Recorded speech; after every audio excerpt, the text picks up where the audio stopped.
Good day. Welcome to Agri Achieve, where we solve, learn, and achieve together one challenge at a time.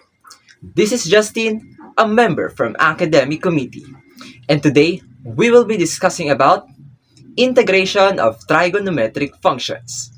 Without further ado, let's get ready to tackle problems, gain insights, and boost our skills. So, meron tayong 10 formulas na gagamitin sa lesson na ito. And here are the following. The integration of sine u du is equals to negative cosine u plus c. Integration of cosine u du is equals to sine u plus c. The integration of secant squared u du is equals to tangent u plus c. The integration of cosecant squared u du is equals to negative cotangent u plus c.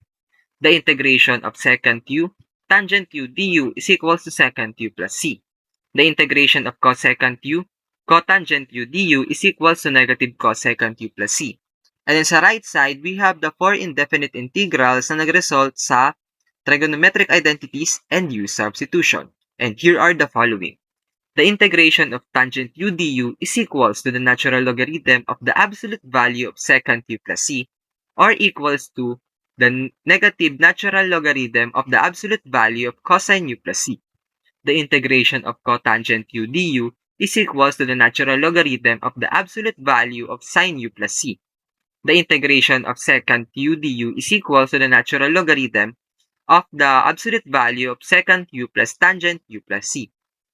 And lastly, we have the integration of cosecant u du is equals to the natural logarithm of the absolute value of cosecant u minus cotangent u plus c, or can be equals to the negative natural logarithm of the absolute value of cosecant u plus cotangent u plus c.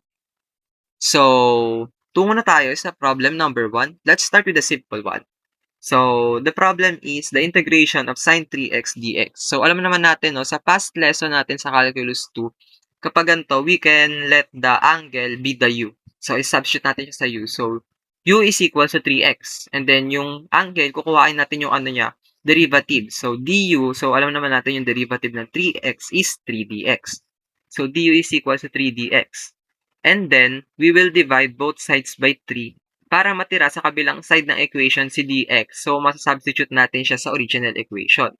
So, it will be equals to 1/3 u du, and then yung 3 dito sa kanan is makakancel out. So, yung nakuha natin na u is equal to 3x, and then dx is equals to 1/3 u, i-substitute natin sa original equation. So, ganito yung mangyayari. Ito na siya, integration of sine u 1/3 du. And then si 1/3 na coefficient, pwede natin siyang ilabas sa integration sign. So, ito na siya. 1/3 integration of sine u du. And then, kanina, di ba, nabanggit natin itong integration of sine u du. Meron siyang direct integration. So, apply lang natin yon. So, it will be equals to negative cosine u plus c. And then, multiply lang natin. So, ang magiging final answer natin is negative 1/3 cosine 3x plus c. Ayan. Next question naman tayo, which is more complicated, compared sa nauna. So, the problem is the integration of cosine to the power of 5x dx. So, itong equation na to, wala siya sa formula natin kanina. Since sa formula natin kanina is wala namang may degree, di ba, or exponent. So, ang pwede natin gawin dito is pwede natin siyang i-expand, no, or palawakin. So, paano natin gagawin, no? Yung exponent na 5, pwede natin siyang i-expand into 4 and 1. Kagaya ng ginawa ko rito. So, it will be equals to the integration of cosine x to the power of 4 multiplied by cosine x dx. Since ito, equals pa rin naman yan dito, di ba? Same pa rin. Wala pa tayong, wala namang maling nangyayari. So, minamanipulate lang natin yung equation. So, again, manipulate ulit natin tong cosine x to the power of 4. Pwede siyang maging cosine x squared quantity squared, which is ayan. So, same pa rin yan. So, ito, same pa rin yan dito. Manipulate lang natin para makakuha tayo ng answer, para ma-integrate natin siya. So, itong cosine squared x, meron siyang trigonometric identity, di ba? Which is yung sine squared x plus cosine squared x is equals to 1. We can subtract both sides by sine squared x. So, ang matitira sa kabilang side ng equation is ito lang. So, it will be equals to 1 minus sine squared x quantity squared multiplied by cosine x dx pa rin. So, ang next step dito is pwede natin tong i-expand ulit. So, FOIL method. So, ito yung kalalabasan niya. 1 minus 2 sine squared x plus sine to the power of 4x times cosine x dx. Ang next natin gagawin is pwede natin siyang i-multiply. So, kapag minultiply natin si cosine x sa loob ng quantity na to, ang magiging kalalabasan niya is cosine x minus 2 cosine x sine x to the power of 2 plus cosine x sine x to the power of 4 dx. So, ayan. Ito na yung equation natin. Next step na tayo. Pwede na natin i-distribute si integration sign sa loob. So, yan. Kapag na-distribute na, ito na yung itsura niya. Ayan. And now, we can perform integration. So, kung mapapansin nyo, itong unang may integration sign, meron siyang direct integration, di ba? Galing sa formula natin kanina. So, okay na siya. Pero itong dalawa, ayan, kung mapapansin nyo, wala siya sa formula natin kanina. So, ang gagawin natin is magle-letyo tayo dito. So, ano yung ile-letyo natin? So, kung mapapansin nyo, yung sin x, di ba? Ang derivative niya is cosine x dx, which is nakalagay dito. Ang derivative ni sin x is cosine x dx. So, we could let sin x be the u. Okay? So, since siya rin kasi yung may, dito, may degree. Ayan. So, siya yung ile-let yun natin para mas madali natin siyang masolve. So, yan. Kapag nilet yun natin si sin x, so du will be equals to cosine x dx. And then ito, substitute lang natin siya dito. So, ito yung kalalabasan. So, sin x, itong sin x, ito na yung integration nito ng first term.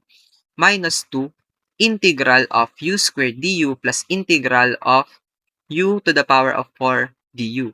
So, ito, power formula lang siya. So, alam ko namang aware tayo kung paano siya gawin since naturo na siya ng past lessons. So, apply lang natin si power formula. Ito yung kalalabasan niya. U third over 3 plus u to the power of 5 over 5. So, i-multiply lang natin si 2 rito and then yung u, ibabalik natin siya sa dati which is sin x. So, the final answer would be sin x minus 2 sin to the power of 3x over 3 plus sin to the power of 5x over 5. So, let's go to the last problem. So, medyo complicated din ito, no? So, the problem will be integration of the quantity 2 plus tangent x squared dx. So, kung mapansin nyo, may squared ulit siya. Okay, so, una natin gagawin, again, is expand. No? So, we will use the FOIL method. So, ito yung makukuha natin. Integration of 4 plus 4 tangent x plus tangent squared x dx. Okay, so again, meron na tayong equation na to. We can distribute the integration sign sa loob. So, kapag dinistribute natin yan, it will be equals to 4 integration of 1 dx. Itong 1 dx galing lang to sa kasi 4 lang siya, constant lang siya. So, di ba kapag inintegral mo ang constant, so madadagdagan lang siya ng x. So, ano lang to, illustration. So, 1 dx. Ano bang integral ng 1 dx? So, x. So, 4x. So, illustration lang siya para mas malinaw, di ba? So, plus 4 integral of tangent x dx plus integral of tangent squared x dx. So, kung mapapansin nyo, itong unang term, okay na yan. 4x lang yan, di ba? Ang integral niyan. Itong second term, itong tangent x dx, may integral yan sa formula natin kanina, di ba? May direct integral siya, so okay lang yan. Itong huli, tangent squared x dx, wala siyang direct formula, no, na pinakita ko kanina. So, anong gagawin natin? So, we can manipulate this again. So, gagamitan ulit natin siya ng trigonometric identity. So, ayan, we will use a trigonometric identity. 1 plus tangent squared x is equal to secant squared x. So, pwede nating i-subtract both sides by 1. So, ang matitira sa kabilang side is ito, then ito may secant squared x minus 1. So, we will substitute yon dito. Kaya siya naging secant squared x minus 1. Okay? And then yung nasa left side is na-integrate ko na. Since may direct integration naman siya, diba? So, madali lang yun. Ito yung problema natin, yung last term. So, itong secant squared x minus 1, distribute ulit natin si integration sign. So, ito na itsura niya. And then, so, ito na. Ito, meron na tong direct integration, diba? So, itong constant is magiging x lang yan. And then, itong secant squared x, ang direct integration niya sa formula natin kanina is tangent x. So, okay na. So, we can finalize this. So, 4x plus 4 natural logarithm of the absolute value of secant x plus integral of secant squared x dx minus x. Since ang integral ng 1, di ba, is x. So, mapapansin nyo, meron tayong like terms, which is si 4x and si negative x. So, we can subtract them. So, 4x minus x is equal to 3x. So, kaya naging 3x to. And then, copy. And then, integrate lang natin to. So, the final answer would be 3x plus 4 natural logarithm of the absolute value of secant x plus tangent x plus c. So, ayun. Ayan na yung final answer natin. So, bale, ganun lang. Kapag yung problem na binigay sa inyo is wala siyang direct integration mula sa mga formula natin, we can manipulate the formula and we can use trigonometric identities para mas mapadali yung trabaho natin and mahanap natin yung integral ng problem. So, ito yung naging references ko. Ayan.